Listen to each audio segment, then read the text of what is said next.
kicking towards the forward line. Went over hands, couldn't be controlled there by Wood Mason. Cleaned up at the back there, taken away by Bauer. Hand pass over the top. Under pressure, Latore got it onwards, and the switch of players on. In towards the middle of the ground. Intended target there was Hodgson, but it was missed. It was terrible. It was cut off, and Buchanan has it centre half forward. So Buchanan moves the ball quickly with a terrible-looking worm burner forward. Chopped off there by Lovick. Lovick, little short kicks being marked there by Balding. Balding looks for a player to run forward. He sees Jackman there. Doesn't like that option. Goes further afield here. Kicking into the breeze here, I think, St. Joseph's. Punch away. Good play there by Scott. Picked up by Buchanan. Buchanan gave it over to McNamara's band. He kicks it forward, looking for Learsom at ground level. Who's there? Learsom was held. Play on's a call. Picking the ball up at ground level there. Moving around is Hay. Hay gets on the left boot. Swings it round the corner. Minor score, one behind. They looked dangerous when they went forward for Subway at Fresh. Jack Grapsis. They certainly did, haven't they? They've got the run of the ball and looking for players in a better position. Well, one player coming off injured already with the limps. Jack's got the goggles on him. I can tell you that's a shocker. 60 seconds in and one down already. Andrew Lovick gone, I think. Andrew Lovick. And the kick in for full back for the Joeys. Just long towards the middle of the ground. Street trying to jump up for it. He was third in the queue. Couldn't take it. But Latore brought it down to ground. Got swarmed upon. In there is Daniel Lovick. Hatched the ball out. Managing to find Jackman. Jackman to centre half back through Hodgson. Hodgson out towards the wing on the outer side of the ground. His kick, though, is ill-directed. And it's taken away there by Murray, who sticks close towards the half-forward flank. Works out okay. Newton with the footy. Finds himself about 60 metres out from goal. Looking for an intended target. Where's the big man in field? Chips and Gravy. Is he going to go to him? He ignores him. He instead looks for Learson. Got bumped off the football beautifully. And all of a sudden, there's a back up in the back line by Joey. Swarmed upon quickly by Jeffries. And a goal for Colac. Welcome back to Good Morning Geelong. We're moving on to Talk Sport now. As you can see, the Cats stand is well and truly moving along. The next steps have been made to actually getting that stand up and running. It's going to be fantastic when the venue moves along and gets closer to being that 35,000 seat stadium that might actually get the Cats a home final in the years to come. The Cats are at home this weekend. They take on the Crows. They meet Adelaide today here at Skills Stadium in a game which could snuff out the Crows' top 4 chances should the Cats be good enough to take the points. The news was not all that rosy for the Cats during the week, with midfielder Tom Harley accepting a reprimand for an incident from last week's vital win over the Hawks. It was an amazing win to watch, that 1-point victory. He was involved in an incident with one of the Hawks youngsters, Liam Shields. That means that Corey now carries over 70 demerit points, something that the Cats seem to be becoming accustomed with, a number of their players carrying over demerit points. It'll be 70 demerit points that Joel Corey carries over into the next few weeks. We're sticking with football, and the news is good for Geelong's women footballers as well, with 15-year-old Taylor Rhodes. She'll be joining a number 24 other aspiring young female footballers from around the state in the first ever Victorian schoolgirls secondary squad. She played her junior football down at Barwon Heads and has also spent time playing with the Corio She-Devils in the Geelong and Melbourne competitions. So really good news there for a Geelong female football that is aspiring to take major steps forward. I've actually seen Taylor play a few times, so fantastic that she's taking steps forward in her short career, and hopefully she can be one of the names that makes that squad very successful. We're moving over to the round ball game, where the FFV is seeking talented soccer coaches from around the Geelong region, and they're being sought out to take part in a new revamped Victorian summer competition. The coaches are needed for 8 teams that will represent the Wimmera South Coast region, which includes Geelong, Ballarat and Warrnambool.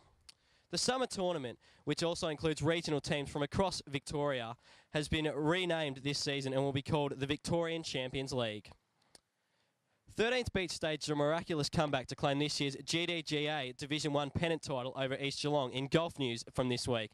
The 13th Beach team appeared down and out midway through the contest at Port Arlington Golf Club last Sunday, but they rallied to snatch an amazing 4-3 victory, giving the club back-to-back Division 1 titles.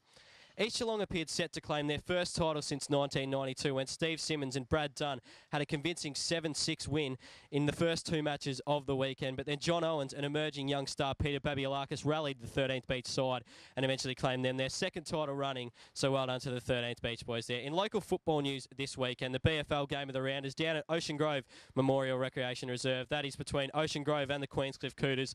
The Cooters will be looking to respond from their 2-point loss at home to Torquay and keep themselves in the hunt for a double chance, with the Tigers favoured to beat Port Arlington this weekend. In the Geelong Football League, the match of the round is here on Sunday over at Cardinia Park West, again between St Mary's and Bell Park. Bell Park had a real chance to beat the competition leaders South Barwon last weekend, but they unfortunately couldn't get the points. They've got another test this weekend against St Mary's. And finally, in the Geelong and District Football League, the match of the round is out at Bannockburn if you want to travel out that way. Bannockburn and Thompson is the game of the round.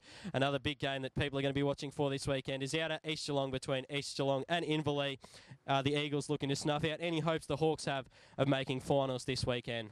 We'll stick with local football news, where it has emerged that Mottawarri veteran Matthew Sproul is set for talks with Port Arlington about the vacant Demons coaching job for season 2010.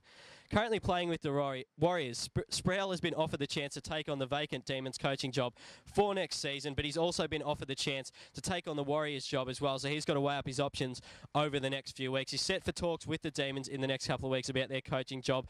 Sproul actually said during the week that it was going to come down to budget and also which team he thought he could take forward for some instant success in the next few years to where he made his decision. But one thing is for sure, Matthew Sproul will be coaching either in the Geelong Football League or in the Ballerine Football League next season. That's all for sport on Good Morning Geelong this week. We're now going to move inside, where we had a chat to Geelong coach Mark Bomber Thompson about their game against Adelaide this week. We've made our way down to Skilled Stadium during the week to have a chat to the Cats coach Mark Bomber Thompson about their big game against Adelaide. And the news is good on the injury front. Brad Ottens will be returning most likely through the VFL either this weekend or next weekend, with Steve Johnson also set to resume for the Cats in this weekend's crunch game. Steve's going to play this week. Steve? Yeah. Half-forward flank. Here, on Saturday against Adelaide. Yeah. Okay. No, look, it took us a while to work out what was wrong with him, and then it was a bit of a program to get him back right to play. So, look, he was saying he was right to go, but Steve didn't ever want to miss 1 week either. So, no, look, it's the right week to bring him back, and we're pretty confident that he'll be over his injury and be able to perform at the level to be a good player for the club. Bomber confirmed that Captain Tom Harley was almost a certain starter in this week's game as well, but Mark Blake, the Cats ruckman, would spend this weekend in the VFL. Yes, he's going to train tomorrow, and if he gets through everything okay, he'll play as well. After re-injuring his hamstring during the week at training, Bomber confirmed that running defender James Kelly was likely to miss at least the next 2 weeks. Nah, James is going to miss 2 more games. Has he gone backwards? He had a recurrence of his hamstring, which is not a great thing for our club, but that's the truth of it. And yeah, he's going to miss 2 more games. When quizzed about the Crows, Bomber said that they would undoubtedly be a danger team for the Cats this weekend, and they'd been defensively strong for a number of years. Oh, look, they've been in fantastic form. They're a side that plays, both parts. They're very attacking, and their defensive part's always been good. And they're starting to get a lineup that's looking dangerous. So, yeah, I much prefer to play them here. I think we're lucky that we are, because it's much harder to play them in Adelaide. So, yeah, it's going to be a good game. Bomber also confirmed that Matthew Scarlett and Harry Taylor were both going to miss this weekend's game. Scarlett a chance to return after missing only 1 week, but Harry Taylor likely to miss 2. And he also said it may have an impact on the Cats defenders, with Brett Burton back and in good form for the Crows. Both going to miss at least a week, and maybe 2. And it's all symptomatic on how they pull up. So Harry's probably the one that's more open than Scarlett. Scarlett will probably miss 1. And Harry, well, we're not really sure. After the Tom Hawkins experiment and Cam Mooney spending time in the ruck during the week, it was asked to Bomber whether he thought that Mooney could again spend time in the ruck against the Crows, and whether it is an experiment which may continue into the finals.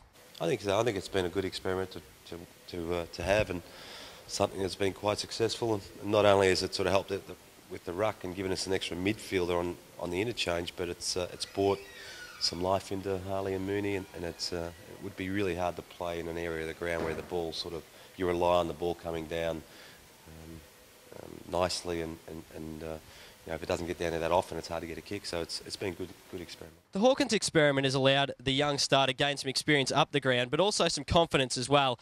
And it was put to Bomber whether he thought that Hawkins playing up the field had given him that added confidence to believe that he's finally ready to make it at AFL level. Well, I think the club's so pleased that in a big game, and last Saturday was a big game, that Tom Hawkins played well in it, and that must give him a lot of confidence, and it gives us confidence too. And because ultimately you can play all you like, but that's the real big ones that you need to step up and make a contribution. Tom did that last week, and we're pleased for it.